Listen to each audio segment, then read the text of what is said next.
Hello, it's Paige Green from Paige Green's Tutoring, and today we're going to be developing our ideas of Pythagoras' theorem that we looked at in last session. Now, if you haven't already, please go back and view that video before having a go at these, as you will need to have a rough idea of Pythagoras' theorem before attempting these. So as we're developing the ideas, we're going to start looking at finding different lengths of a right angled triangle, rather than just focusing on the hypotenuse. Now, before we do this, we do need to have a good understanding of solving equations. So what we're going to do is have a go at these first three together before you have a go at the other three on your own. And these are really key important skills that you need to be able to do before moving on. So the first one is x plus 7 equals 10. Now to solve, it just means that we want to get x on its own. So to get x on its own, we need to get rid of this positive 7. Now to get rid of it, we need to do the opposite. Now the opposite of positive 7 is negative 7. So we're going to take away 7 from both sides. If we do that, we're going to get that x equals 3. Now for the next one, we want to get x on its own again. So first of all, we're going to get rid of this 6. As we did before, the opposite of positive 6 is negative 6. So we're going to take it away from both sides. And now we're left with 4x. Now, 4x just means 4 times x. So to get rid of it, we're going to do the opposite of that times in, which is to divide. So that leaves us with x, and then 28 divided by 4 is 7. Now moving on to our last one, again we want to try and find out what x is. So we're going to get rid of that 4 by taking it away, and that leaves us with x squared equals 25. And now this one here, we need to do the opposite of squaring because we've got x squared. Now the opposite of squaring is to square root. So if we take the square root of 25, we're going to get left with 5. So what I would like you to do now is pause the video and have a go at those next 3 questions for me. Once you've done that, feel free to press play and we'll go through those answers together. So hopefully you've managed to have a go at those. So let's have a look at what those answers are for that. So we've got x plus 4 equals 16. So for this one, you should have got that x equals 12 as you take 4 away from both sides.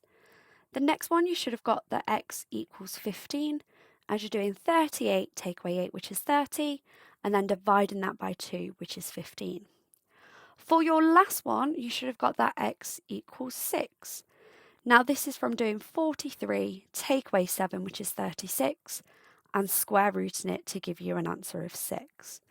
So now we've had a look at that, let's go down to an example of Pythagoras' theorem, looking at finding a side that isn't the hypotenuse there. So first of all, just like we did before, we're going to have a go at labelling this triangle.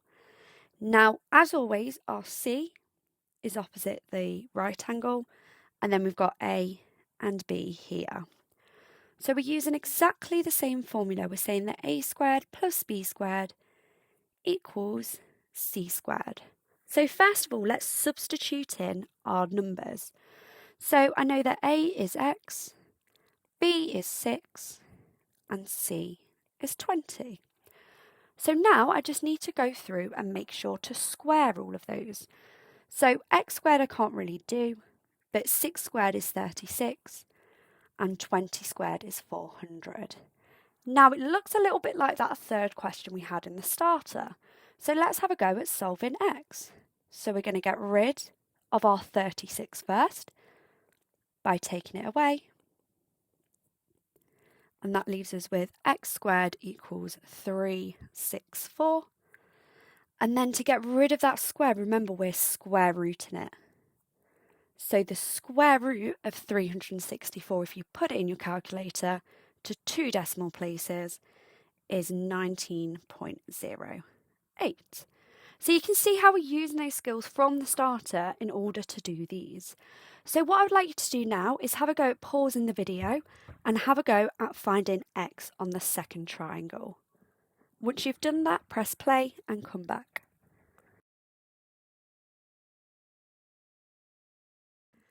Okay, so hopefully you've managed to have a go at that, so let's have a quick look at this together. So we've got a squared plus b squared equals c squared. Our c is opposite our right angle, so we substitute in what we know. So a and b, doesn't matter which way around they are. So I've got 1.5 squared plus x squared equals 4 squared. Now 1.5 squared gives us 2.25. Our x we leave, and 4 squared is 16. Now to work this out, we need to find out what x is. So again, let's get rid of that 2.25 first. So if we take that away from both sides, we're going to get that x squared equals 13.75. And then the last step to find out what x is that we square root it. So the square root of 13.75 to 2 decimal places is 3.71. So hopefully that's given you a quick idea about how we find the length of a right angle triangle that isn't a hypotenuse. Now altogether, that's all the kind of facts you need to know about Pythagoras, so be sure to practice this in your own time.